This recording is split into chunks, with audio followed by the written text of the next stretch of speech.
Hey there, Libra, Sun, Moon, and Rising. It's time to have a look and see what's going on when it comes to your weekly astrological and tarot card forecasts for the week starting December 15th, 2025. Quick reminder for everybody out there, if you ever want to get a personal reading with me, you got to go on over to my website, integrativemysticism.com, or follow the links in the down bar below. And if you haven't seen them yet, part 1 of your 2026 yearly astrology forecasts are up. So I decided to do part 1 and part 2 because I thought there was a lot of information to go over, and I don't like the idea of my tarot and astrology videos just kind of becoming a no-life background noise. So I figured, let's make sure it's actionable and it's concise and it works. So part 1s are up on my main channel page. You can find that there by going to my main channel page. Y'all know how to use YouTube by now. It's almost 20 years old. Let's talk about your reading. So on the 19th, we've got a new moon in Sagittarius, your third house of communications, pacts, promises, commitments, helpful third parties, important hookups and matchmaking, and collaborations. And with a new moon here, there is likely going to be some kind of important road or door being opened up for you by a helpful friend or ally. This could be something very advantageous, either professionally or socially, or possibly even somebody finding something for you or hooking something up that you have not been able to get for yourself. However, this new moon is also going to be square to Neptune in Pisces. And there could be some issue coming up where it's possible a lot of you Libra people have to also do some course correcting. Because this new moon is really good for you, but it's also showing you where you've been maybe following misguidance or where you have been led down a bad path. And this does feel like something that's going to help you out in a work or financial matter especially, but you've got to be ready to retrace your steps. On the 20th, we have got Venus in Sagittarius square to Neptune in Pisces. Now, this one is a bit different.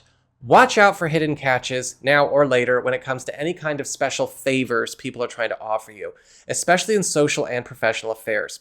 Because Venus in the third house is the attempted matchmaker, right? But in a square to Neptune, she's really not very good at what she's doing. She's kind of drunk. And with Venus square to Neptune, somebody might be attempting to matchmake or connect or hook something up for you, and they're either going to try to do it the wrong way or hook you up with the wrong thing. So what we have with Venus here is a favor that you've got to be careful because, again, a hidden catch, a hidden cost, or a hidden danger might be something we need to be extra smart about not taking on board. So that is what we've got for your astrology and the weather. Let's talk about your tarot and the traffic. Okay, coming over here to the tarot traffic. For your big spiritual theme, your big focus, you have the Three of Swords upright. So this week is kind of weird because the Three of Swords is a nasty card. And normally in any other position, it is all about heartache, betrayal, conflict, painful decisions, difficult decisions. But as a spiritual theme and your advice, you might be the one doling those experiences out to other people. Because what can sometimes happen with,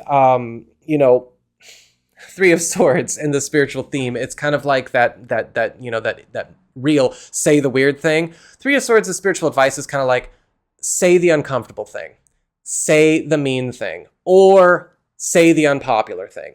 And when we have the Three of Swords as a spiritual theme, you might have to go through some very important experiences this week where you do say unpopular things. You do have to make some decisions that you know are going to leave other people feeling betrayed, but it is for the greater good. You might have to be comfortable with making important calls to raise yourself or other people up that you know are going to piss off other people. You've got to be okay with it. We all get the Three of Swords here sometime. I'm a Libra rising. I'm ready. Are you?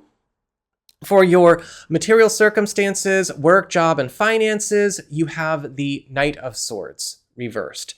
There could be conflict coming up around a work or financial matter this week, especially with somebody that is coming in hot, coming in really, really strong, and maybe a bit hard-headed, over-energized, over-reactionary, and over-emotional. With the Knight of Swords reversed, this could be a coworker, this could be a boss, this could even just be a customer from hell, or maybe even a family member or somebody connected to a financial account. With the Knight of Swords reversed, we usually see a hothead that is talking too fast, they are being really pushy, and they are also in a situation where they are making a lot of erratic, irresponsible decisions. Now, financially and professionally, this person aside, you are going to have a good week, but you are going to need to be ready to take this situation on. most likely an air sign, a Gemini most strongly because the knights are the mutable signs, but this could also have Libra like yourself, or even a Aquarius feel to them, sun, moon, or rising. For your community with friends, relatives, or other people in your life, you've got the Eight of Swords upright.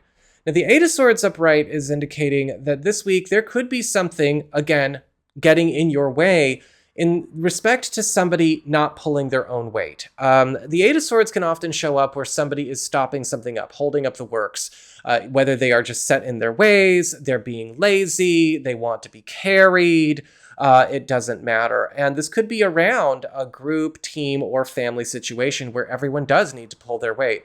And with the Eight of Swords, you are being asked to either leave them behind or step over them. Do not carry them. Some people live to be carried. Don't do it. Step over them, leave them behind. They can deal with their own shit. For your challenge this week, you've got the Six of Swords upright.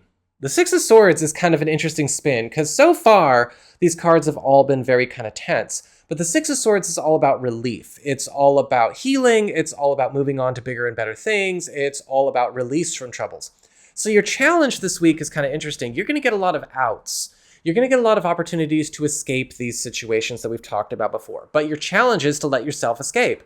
So if you have been in a situation where it's kind of like you feel like you can't escape, or you don't want to take the escape routes coming in, or whatever, the Six of Swords is kind of like helpers are actually looking to pull you away from bad situations and bad people. You've got to be okay with betraying bad situations and bad people. And for your relationships with love, romance, and partnerships, you've got the Two of Pentacles reversed. Okay, we're ending on a high note here. The Two of Pentacles reversed is all about commitments. It is all about things becoming more crystallized and things that were up in the air starting to become more grounded and more workable. And for you, a lot of this week is going to be setting you and a partner or a love interest up for some kind of important commitment evolution. Now, with the Two of Pentacles reversed, this could be the release of something that's been interfering with you and a partner, or possibly for those of you who are single or available, maybe somebody who's coming into your life that is looking for the same kind of commitment as you, or if we've been struggling to find the time or space for love at all, time or space being made in a way that works.